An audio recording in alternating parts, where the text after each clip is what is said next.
morning, good afternoon and good evening. It's Lee from Magnetic North Magnet Fishing, and today I'm going to be doing a magnet fishing adventure over in Sheffield. So I hope you're all well. First magnet fish of 2024. So let's get to it. So after my magnet got stuck yesterday, I went mudlarking. I didn't film. Just wanted to concentrate and get on with doing a bit of mudlarking. So this is some of the finds that I got. We've got a stoneware ginger beer top that would date from about 1890. We've got slightly earlier stoneware tops here. Those are for stout and porter bottles. 2 holy stones. These were often used as protection amulets right the way back to prehistoric times. We've got this piece, again, it's salt glazed stoneware, and these were in furnaces so that air could flow through into different parts. Got part of a 1920s bone made toothbrush end, missing its bristles. Got a sharpening stone fragment. Now this is likely to date from the 1700s, but they have gone back to the 1200s as well. Got a small poison bottle there, 1920s, 1930s. Got a piece of waste glass, but it's smoothed off. It's been made it into a desk weight or paperweight stand, and it's a lovely aqua colour. That's going to potentially be 1890 to 1920. That will clean and polish quite nicely, so that will be kept as well. Got an old beer bottle, 1890s. You can see just how thick the glass is on that. But again, they make very good stands for putting things on, cannonballs, things like that. We've got a small heart-shaped oyster. We've got another oyster there. People used to make buttons out of these in the 1920s. Got a stoneware pork pie ink,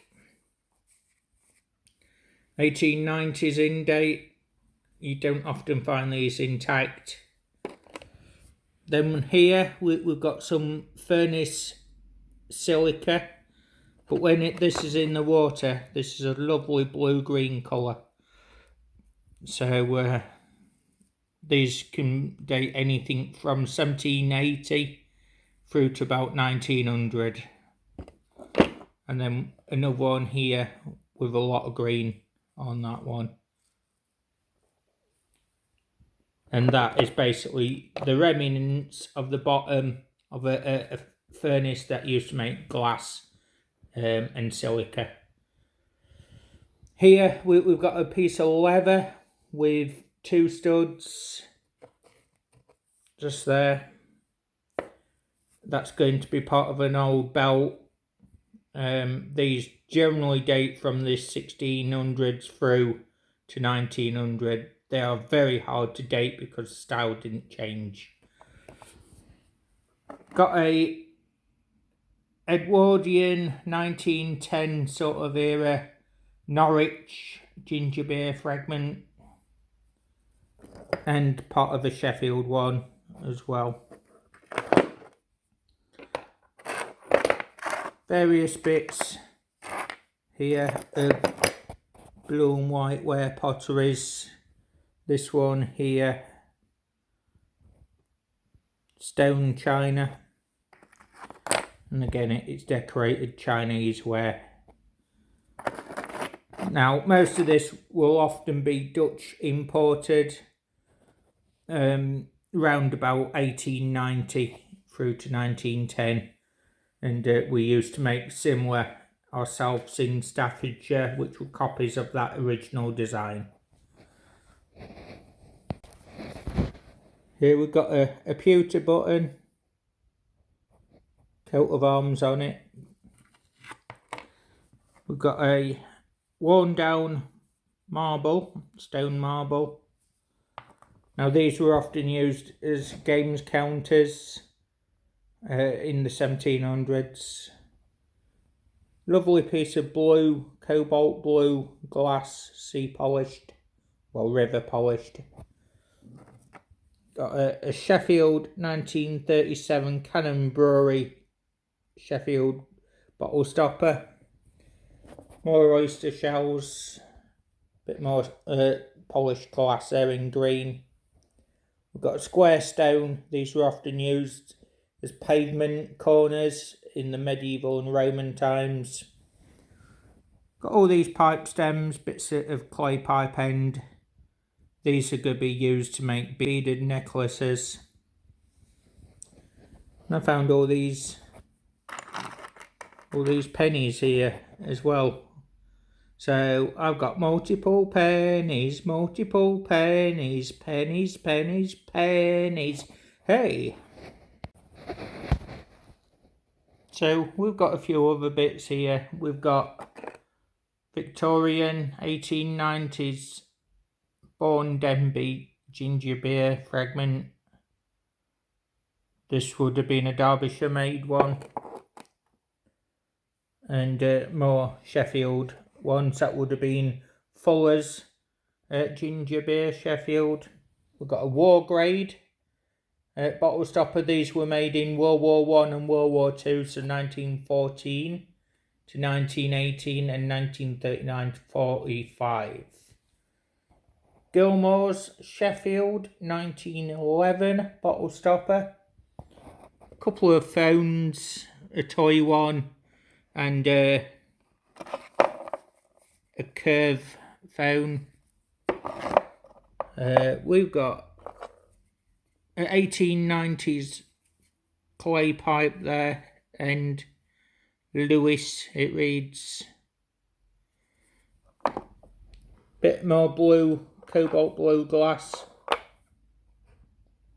Bit of animal bone, but these were often used as apple corers, and they date anything from the 1400s through to 1800. Large piece of bone there.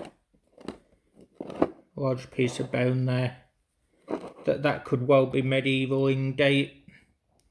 We've got this shell-bound stuff. It feels like hard-baked pottery. I'm unsure of the date of that. Bit more blue glass. Another stoneware ginger beer or stout or porter top. 1930s tile fragment. Bit of brown glass bottle with a S and an S in a sun. Fragment of turquoise coloured paint. Part of a Nottingham bottle. I do believe that would have been Hearts of Nottingham, with the small piece here being part of the picture. And then unfortunately, lots and lots of fishing line. But glad that's out of the environment. And then we've got this pottery base, thick terracotta. And this is lead tin glazed ware. But look how thick that thing is.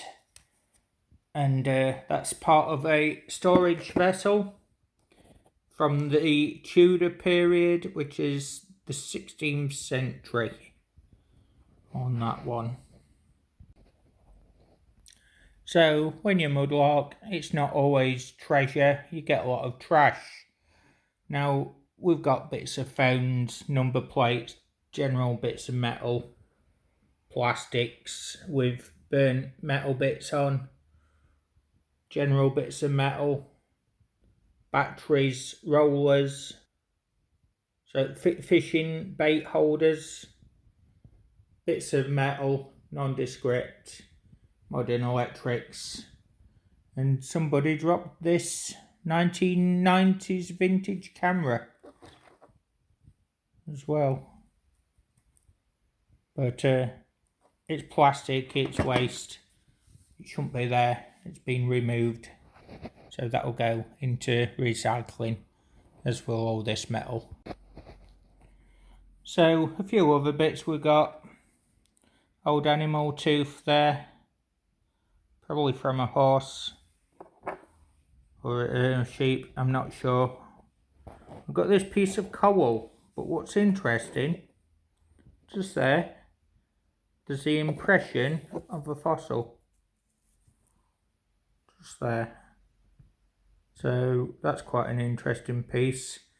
And given that that was from Sheffield, that may well come from the Nunnery Colliery, which was around in the 1900s through to about 1960. Got a large water bottle stopper, vulcanite rubber, about 1920, 1930 in date. We've got the wooden handle from a toy Pew Pew, which is a cowboy type item. Round about 1950s, homemade. We've got the fragment of a lady's shoe, 1900 in date, 1920. But you can see the lovely brass and copper studs in the bottom there, and nails. This piece here, this is the crucible lid from a smelting pot, and these in Sheffield generally date anything from 1480 through to about 1900, and this was the lid that would have been above a smelting pot where they'd have been making iron, and they just basically take the top off every time and shorten the pot. This is a spacer. So what a spacer is, this would be stood in the kiln. Your pot would be stood on top of this here, and then basically they would stack totally solid in the kiln, and these prevented the actual pots from breaking during the high firing process. Again, hard to date, but anything from 1400 through to 1900 on those. And then we've got this piece, which is a candle holder, and that is in heavy brass material. That's going to date from 1880 to 1910. And more scrap, just generic bits of wire, car headlamp, outer case, big metal plate, heavy duty, bits of wire, copper material, railway connectors, pipes, bits of stove burner, and just general bits and bobs. But it all goes to recycle, so general wire there. So yeah, once this is out of the environment, it can be recycled and reused. Well, I attempted to magnet fish, and it didn't go very well. It didn't go very well at all. I got 3 pieces of wire on the first cast, all rusty, and 1 bolt, 1 nut. Third cast, I threw in. Nope, wasn't moving. Every single angle I went to, not possible. No, today I tried again. A bit later, I left all my equipment where it was. I went mudlarking, found a few bits, didn't bother recording, generic things, a few unusual bits, so always worth have a look, see what's there, and I like to show you all what's being found as well.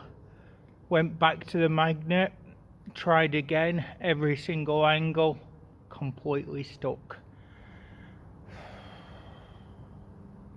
I've had to walk away from a clamp magnet today, 2 carabiners and a decent 10mm rope, and no matter what I tried, it was not coming free.